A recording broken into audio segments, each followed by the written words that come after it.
National news का बेहद मशहूर हूँ, सुनो न्यूज़ का बेहद मशहूर हूँ कि उनकी टीम जिस तरह मुल्क व कौम के लिए काम कर रही है, लोगों को बेहतरी की तरफ राग़ब करने के लिए कोशिश कर रही है। मैं जवेद गुल साहब का ख़ास तौर पे शुक्रिया अदा करता हूँ कि जो बेलौस अपने मुल्क की खिदमत के लिए बग़ैर किसी तफरीक के लोगों की खिदमत कर रहे हैं। व्यूअर्स, मैं Mohammad Humayun Tariq Al-Khudi, founder Al-Khudi school of thoughts के प्लेटफॉर्म पे आप सबको खुशामदीद कहता हूँ। जैसा कि ये नवंबर का महीना है और अल्लामा इकबाल की यौम पैदाइश का महीना है, इस हवाले से मेरे पास लाहौर से मेहमान आए हैं जो कि किसी तारुफ के मुहताज नहीं। आप अल्लामा इकबाल स्टेम सोसाइटी के चेयरमैन हैं जनाब मियाँ साजिद साहब, और PhD स्कॉलर इकबालियात के ऊपर है। सर, सबसे पहले आपका शुक्रिया कि आपने हमें अपना कीमती टाइम दिया। आपका भी बहुत बहुत शुक्रिया। आपकी इकबालियात के ऊपर बड़ी रिसर्च है, बड़ा वर्क है, तो आज हम इनसे कुछ गुफ्तगू करेंगे अल्लामा के फ़िक्र और फ़लसफ़े के हवाले से। तो मेरा सबसे पहला सर आपसे क्वेश्चन ये होगा कि जो अल्लामा का फ़लसफ़ा खुदी है, इसे आप किस तनाज़ुर में देखते हैं कि अल्लामा ने फ़लसफ़ा खुदी से क्या मुराद दी है? 12 सितंबर 1915 को जब अल्लामा इकबाल ने असरार खुदी पेश की तो असरार खुदी का दिबाचा अल्लामा ने उर्दू में तहरीर किया, और इस दिबाचे के आखिरी पैराग्राफ में अल्लामा इकबाल ने लिखा कि लफ्ज़ खुदी के मुतालिक नाज़रीन को आगाह कर देना ज़रूरी है कि ये लफ्ज़ जो उर्दू में पहले गुरूर, तकब्बुर और घमंड के मायनों में इस्तेमाल हुआ है, लेकिन यहाँ पे ऐसा नहीं है। यहाँ पे ये तायीन ज़ात और मार्फत इलाही के लिए इस्तेमाल हुआ है। अगर अल्लामा इकबाल के इस इक़्तिबास को देखा जाए तो हमें ये वाज़ेह हो जाता है कि अल्लामा इकबाल खुदी का जो मतलब पेश कर रहे हैं वो अल्लाह ताला की मार्फत को हासिल करना और उसको पाना है, और उसके लिए ज़रूरी है कि कोई भी फ़र्द या कोई भी शख्स सबसे पहले अपने आप की पहचान करे। जी सर, बहुत ज़बरदस्त बात है कि अपने आप को पहचानना, अल्लाह ताला को पहचानना, मार्फत इलाही हासिल करना। इतना बड़ा फ़लसफ़ा और हकीमुल उम्मत ने पेश किया, सारा कुछ किया, और जिन लोगों के लिए पेश किया, आज उनका जो ज़वाल है, अभी तक ज़वाल तर होता जा रहा है, इस मुतल्लिक़ आप क्या कहेंगे? यह हमारे लिए अलमिया के इकबाल जैसी शख्सियत की फ़िक्र जिसने एक नतीजा पाकिस्तान की सूरत में हमें दिया, हमने उसकी फ़िक्र को पसे पुष्ट डाल दिया। इसकी बुनियादी वजह यह है कि निसाब के अंदर से फ़िक्र इकबाल के वो तमाम पहलू जो हैं या तो वो बहुत कम रख दिए गए हैं या उनको बिल्कुल ख़ारिज कर दिया गया है। जब तक हम अपनी नई नस्ल को इकबाल की फ़िक्र से उसका तारुफ नहीं करवाएंगे, हम नई नस्ल के अंदर इकबालियात को प्रमोट नहीं कर सकते। इसके लिए ज़रूरी है कि निसाब के अंदर अल्लामा इकबाल की शायरी के साथ साथ अल्लामा इकबाल की नस्ल को भी जो है वो शामिल किया जाए। अब मैं अपने जो माशरे की और मीडिया की स्पेशली तनकीद, उन्हें एक तनकीदी निशाना इसलिए बनाऊंगा कि हमारे माशरे में अगर कोई भी फ़र्द या नौजवान अगर कोई गैर नामुनासिब काम कर देता है, कोई ऐसी चीज़ कर देता है, तो मीडिया, सोशल मीडिया उसे इकबाल का शाहीन कह देता है। फॉर एग्ज़ाम्पल, उसकी एग्ज़ाम्पल देता हूँ, कुछ सोशल मीडिया में अगर किसी ने किसी अमेरिकन या ब्रिटिश से शादी कर ली है, कोई ऐसा काम कर लिया है, तो मीडिया उसे कहेगा कि इकबाल के शाहीन ने ये कर दिया, तनकीद करते हुए। हालांकि अल्लामा ने जो शाहीन का कॉन्सेप्ट दिया वो तो कुछ छोड़ दिया है। तो आज हमारा मीडिया, हमारा लोगों का क्या रुझान है कि कोई गलत नेगेटिव काम करता है उसे शाहीन से मनसूख कर देते हैं। जी, आपकी ये बात काफ़ी हद तक दुरुस्त है कि बहुत से ऐसे करैक्टर्स को हम इकबाल का शाहीन बना देते हैं जिनको शाहीन का पता भी नहीं है, ना उनको अल्लामा इकबाल की फ़िक्र से उनका कोई ताल्लुक़ है। अल्लामा इकबाल ने जो शाहीन की इस्तिलाह इस्तेमाल की थी, उसमें उन्होंने ज़फ़र अहमद सिद्दीकी को जो ख़त लिखा, उसके अंदर शाहीन के 5 खसूसियात उन्होंने बताई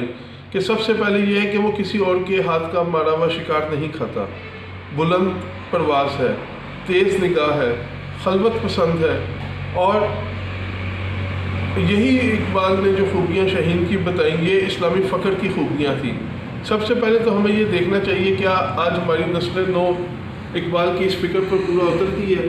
तो इसका जवाब यकीनन नफ़ी में है। और मीडिया को भी ये अपना ज़िम्मेदारी का एहसास जो है उसको करना चाहिए कि वो हर चीज़ को इस तरह से जो है ना वो गलत उसका जो है इमेज जो है वो मीडिया पे पेश ना करे। मैं सर अब ये जानना चाहूँगा कि अल्लामा साहब का जो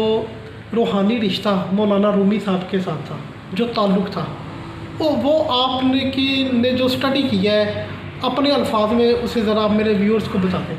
کہ مولانا رومی اور علامہ کا آپس میں کیا تعلق تھا؟ علامہ اقبال نے جب اپنی شاعری کا آغاز کیا تو ہم دیکھتے ہیں کہ اقبال کی آغاز کی جو شاعری ہے اس میں حافظ شیرازی کا رنگ بہت گہرا تھا. علامہ کے لیے اس وقت وہ حافظ شیرازی جو تھے وہ ہیرو تھے اور ان کے رنگ میں علامہ نے کچھ شاعری بھی کی. لیکن جب علامہ یورپ گئے ہیں اپنی اعلیٰ تعلیم کے لیے اور یورپ جا کے جب علامہ اقبال نے اپنا PhD کا تحقیقی مقالہ اس کی تیاری کی اور اس کو جب تیار کیا تو یہاں پر علامہ اقبال کی فکر میں نمایاں تبدیلی دیکھنے میں آئی کہ حافظ شیرازی کو علامہ چھوڑ کے رومی کی طرف آتے ہیں، جس کی بنیادی وجہ یہ ہے کہ علامہ کو رومی سے وہ چیزیں مل گئی تھیں جو علامہ خود آگے پیش کرنا چاہتے تھے، کیونکہ رومی کے فلسفے میں حرکت اور عمل شامل تھی جبکہ حافظ شیرازی کے ہاں اس چیز کا فقدان تھا. اور علامہ نے اپنی شاعری کے اندر بھی نوجوان نسل کو حرکت اور عمل کا پیغام دیا تھا. اس لیے علامہ رومی کی فکر کو لے کر آگے چلتے ہیں اور حافظ شیرازی کو یہاں پہ رد کرتے ہیں. اور اس کی بنیادی وجہ یہ ہے کہ جب علامہ اقبال کی اسرار خودی شائع ہوئی تو علامہ اقبال نے اسرار خودی کے پہلے ایڈیشن میں حافظ شیرازی کے اوپر بھی سخت تنقید کی تھی. اب میں یہ اپنے ویورز کو بتانا چاہتا ہوں کہ جس طرح آپ کا ایک ماشاءاللہ بہت بڑا کام ہے، میں آپ کو سلوٹ پیش کرتا ہوں آپ کے کام کی وجہ سے کہ آپ کی جو کلیکشن ہے علامہ اقبال سٹیمپس کے حوالے سے، آپ کی جو کلیکشنز ہیں اس حوالے سے میرے ویورز کو بتائیں کہ آپ کس قسم کا کام کر رہے ہیں اور ان کی جو یادگاری چیزیں ہیں وہ آپ کلیکٹ کر رہے ہیں. اپنے کام کے حوالے سے کچھ میرے ویورز جاننا چاہیں گے. جب میں میٹرک میں تھا تو میں نے ڈاک ٹکٹیں جمع کرنی شروع کی تھی اور پھر اس سے اپنا شوق کو میں نے آگے پروان چڑھایا اور اس کے ساتھ مختلف چیزیں جمع کرنی شروع کی. 2004 میں مجھے علامہ اقبال کے ساتھ ایک خاص انسیت ہوئی اور میں نے صرف اقبال کے حوالے سے چیزوں کو جمع کرنا شروع کیا. اس وقت میرے پاس دنیا کی سب سے بڑی فلیٹلی کلیکشن موجود ہے جو علامہ اقبال کے اوپر ہے، جس کے اندر ڈاک ٹکٹیں، ڈاک کے لفافے، printed envelopes, ایروگرامز، Iqbal memorial fund کی ٹکٹیں، میڈلز، کرنسی نوٹ، سکے اور پھر علامہ اقبال کے خاندان کے کچھ افراد کے ہاتھ کی لکھی تحریریں موجود ہیں. سر میں یہ جاننا چاہتا ہوں کہ آپ آخر میں یہ بتائیے کہ یوتھ کو آپ اپنا کیا پیغام دے دینا چاہتے ہیں اور اس مردہ معاشرے کی جس کی خود ہی مرگی ہوئی ہے اور جنہوں نے خود ہی بیچ کے سارا کچھ خرید لیا ہوا ہے، ان کی خودی کے لیے ان کے اقبال نے جو تصور خود ہی دیا اور ایک پاکستان کو کامیاب ترین اقوام میں شامل ہونے کے لیے کیا کرنا چاہیے، کوئی اپنے جوانوں کو بتائیں. علامہ اقبال کا ایک شعر مجھے یاد آ گیا، دیں ہاتھ سے دے کر اگر آزاد ہو ملت، ہے ایسی تجارت میں مسلمان کا خسارہ. نوجوان نسل کو میرا پیغام یہی ہے کہ وہ اقبال کی فکر کو اپناتے ہوئے اقبال کی شاعری کے ساتھ ساتھ اقبال کی نثر کا مطالعہ ضرور کریں. اور نوجوان نسل کا دوسرا پیغام یہ ہے کہ خدا را کہ آپ جو سوشل میڈیا استعمال کر رہے ہیں اور اس پہ جو علامہ اقبال کی غلط شاعری جو ان سے منسوب کی ہوئی ہے اس کا چھوڑ دیں اور خود تحقیق جو ہے کر کے کلام اقبال میں سے اقبال کی شاعری کو جو ہے وہ پوسٹ کریں، نہ کہ ایسے اشعار کو پوسٹ کریں کہ جس کا دور دور سے اقبال کی فکر کے ساتھ کوئی تعلق نہ ہو. آج کے اس خصوصی انٹرویو کے لیے ہمایوں بھائی آپ کا اور خاص طور پہ آپ کی جو ٹیم ہے خودی اسکول آف تھاٹ کا، جاوید گل صاحب کا، نیشنل نیوز کا، میں مشکور ہوں کہ انہوں نے یہ مجھے آج موقع دیا کہ میں آپ لوگوں کے ساتھ اقبال کے حوالے سے کوئی بات کر سکوں.